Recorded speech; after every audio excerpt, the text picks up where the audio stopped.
Hello everyone, here in this video we will tackle all the previous year questions of Living World. So without wasting your time, let's get started.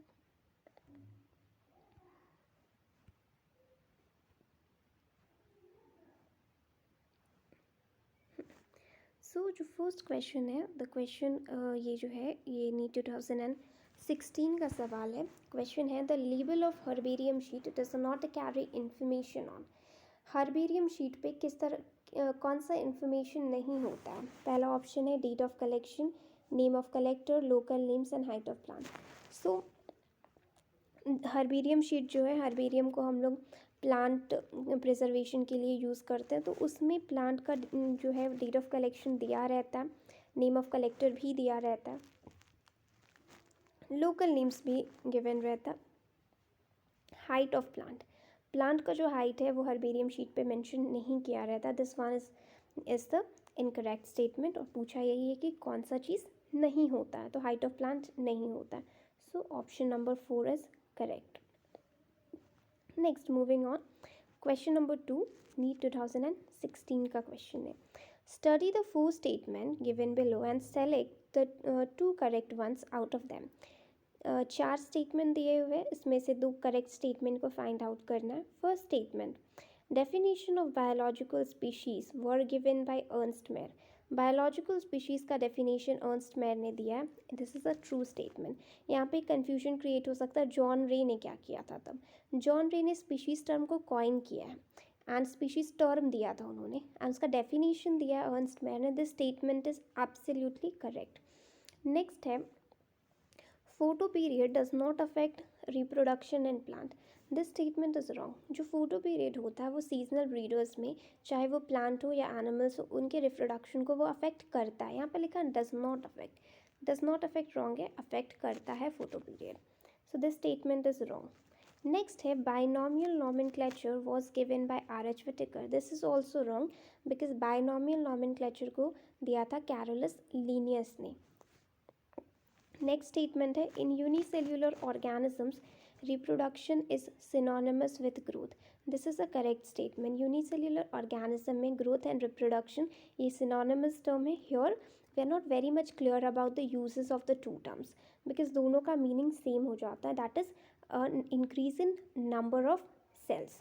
So this statement is correct. This statement is correct. So कौन सा option होगा? Option number 3. 1 and 4 दो statements correct है, rest 2 statements they are wrong. Next question है NEET 2007 का. The living organism can be unexceptionally distinguish from the non living things on the basis of their ability for. कौन सा ऐसा feature है जिसके basis पे आप लिविंग ऑर्गेनिज्म और नॉन लिविंग ऑर्गेनिज्म को अनएक्सेप्शनली डिस्टिंग्विश कर सकते हैं. मीनिंग डिफाइनिंग कैरेक्टरिस्टिक क्या है लिविंग ऑर्गेनिज्म के? Is it growth and movement? नहीं, ग्रोथ एक कैरेक्टरिस्टिक होता है, डिफाइनिंग कैरेक्टरिस्टिक्स नहीं होता. रिप्रोडक्शन भी डिफाइनिंग कैरेक्टरिस्टिक नहीं है, ये एक फीचर है लिविंग ऑर्गेनिज्म का but not the defining feature. Next है, interaction with the environment and progressive evolution. The statement is also wrong. So the correct statement is responsiveness to touch. That is आप consciousness, आपका जो external stimulus के against आप एक respond produce कर सकता है लिविंग ऑर्गेनिज्म, इस एबिलिटी को कॉन्सियसनेस कहते हैं, जो कि एनसीईआरटी में गिवन है. So first option is correct, responsiveness to touch. Next question है, biological organization starts with. Biological organization starts with किससे स्टार्ट होता है? सेल्यूलर लेवल से, ऑर्गेनिस्मिक, एटॉमिक या फिर sub microscopic, molecular level. So biological organization starts with sub microscopic molecular level. Biological organization starts with sub microscopic molecular level. Option number 1. Next है, ICBN stands for. ये मतलब लड्डू question है, chocolate question है, मतलब इतना इजी है कि इसका कुछ कहना नहीं है. लिविंग वर्ल्ड से 2 एब्रीविएशन तो सबके टिप पे ही होने चाहिए, ICBN और ICZN की. ICZN जो होता है वो स्टैंड करता है international code of geological nomenclature, और ICBN जो है वो स्टैंड करता है international code of botanical nomenclature. देखिए, और ये वाला ऑप्शन करेक्ट है. और क्या क्या दिया है यहाँ पे दे दिया है इंडियन कोड, जो कि रॉन्ग है। यहाँ पे दिया इंटरनेशनल कांग्रेस, जो भी गलत है। इंडियन कांग्रेस, ये भी रॉन्ग है। स्टेटमेंट सही है ऑप्शन नंबर 2 का, international code of botanical nomenclature.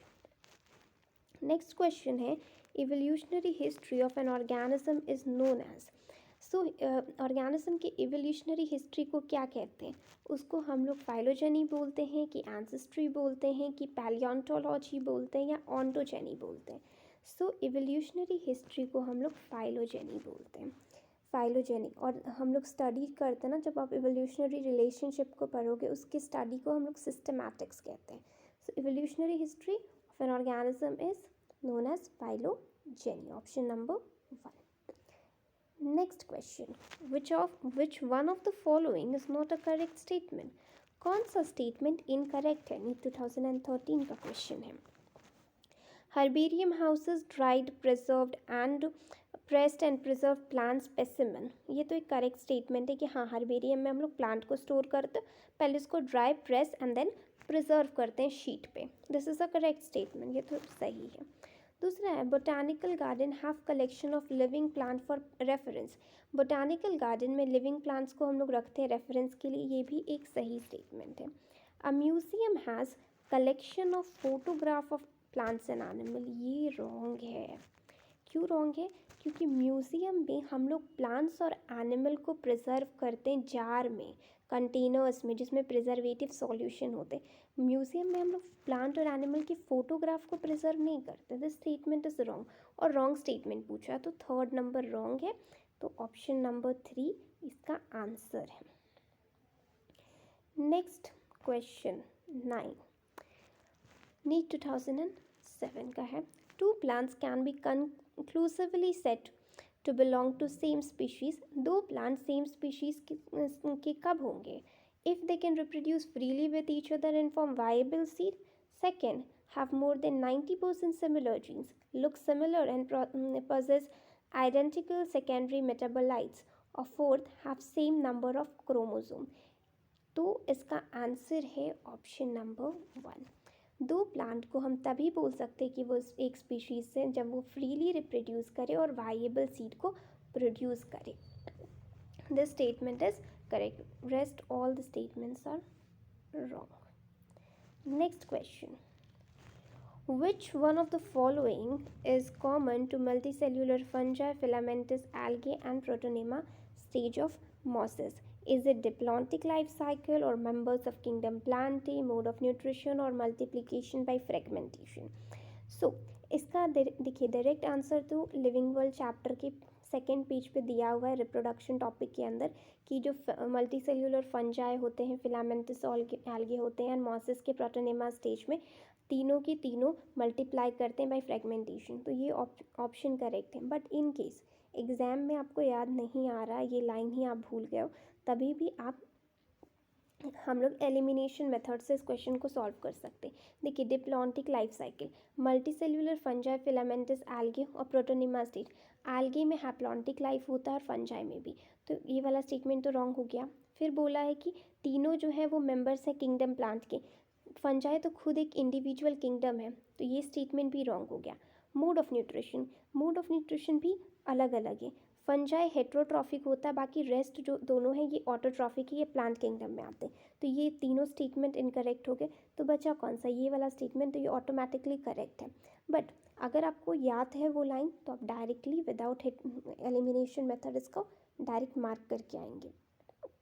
Next question है कि हाउस फ्लाई के लिए आपको मैच कॉलम ए और कॉलम 2 को मैच करना है। ठीक है, तो सबसे पहले है कि हाउस फ्लाई का फैमिली क्या होता है, फिर ऑर्डर क्या होता है, क्लास क्या होता है, फाइलम क्या होता है। इन केस अगर आपको आंसर चारों पता है कि फैमिली कौन सा, ऑर्डर कौन सा, क्लास कौन सा, फाइलम, डायरेक्टली ऑप्शन में जाकर के करेक्ट करेंगे। अब है कि आपको इसमें से कुछ कुछ आता है चीज़ें और आपको सारे चारों ऑप्शंस नहीं पता, तो मैच द कॉलम में फिर भी आपका हो जाएगा। देखिए, फैमिली का एक चीज़ तो पता होगा ना कि फैमिली एंड होता है E A से, फैमिली के एंड में EA लिखा रहता है। यहाँ पे EA कहाँ पे लिखा है? देखिए, मस्कीडी में लिखा हुआ है, तो यानी कि मस्कीडी फैमिली है।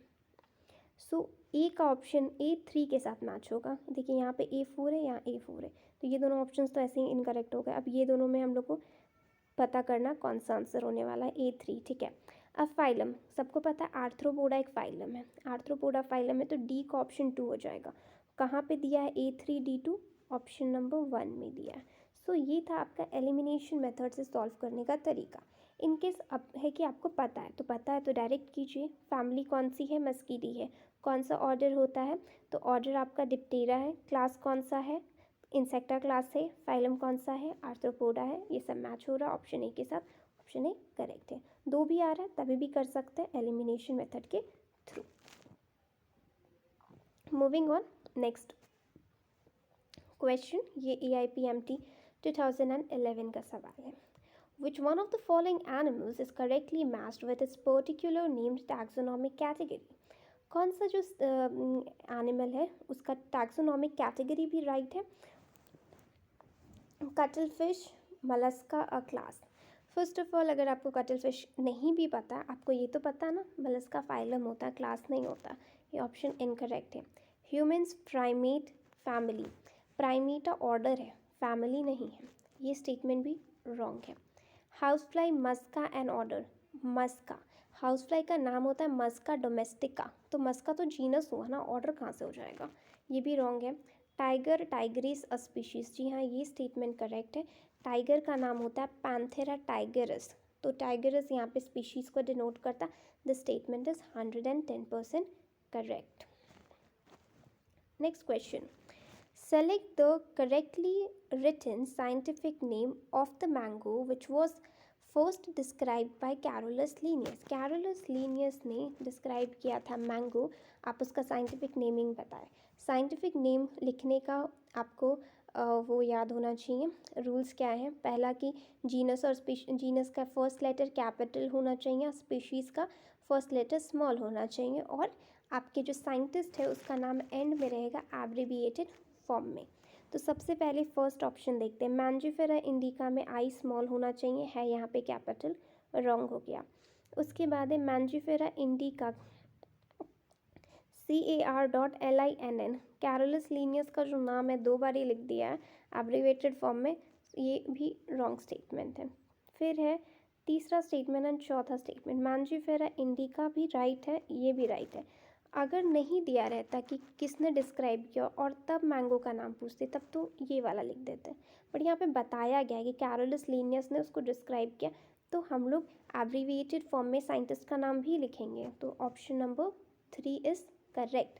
मैंजिफेरा इंडिका LINN लीनियस को एब्रिविएटेड फॉर्म में लिखा है, ऑप्शन 3 करेक्ट है।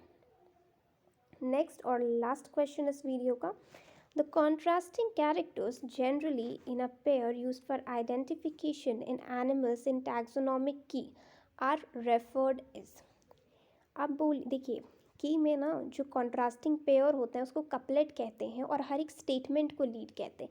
तो यहाँ पे पहले ये दोनों तो ऑप्शन में जो है रॉन्ग है, पहले लीड और कपलेट में हो सकता है आपको कन्फ्यूजन, आंसर यहाँ पे कपलेट है। अगर बोलता हर एक स्टेटमेंट, की का हर एक स्टेटमेंट को क्या बोलते तब आप लीड कहते, लेकिन बोल रहा है इन अ पेयर, पेयर में कॉन्ट्रास्टिंग कैरेक्टर्स के पेयर को हम लोग कपलेट कहते हैं। डायरेक्ट NCERT से पूछा, so option 2 here is correct.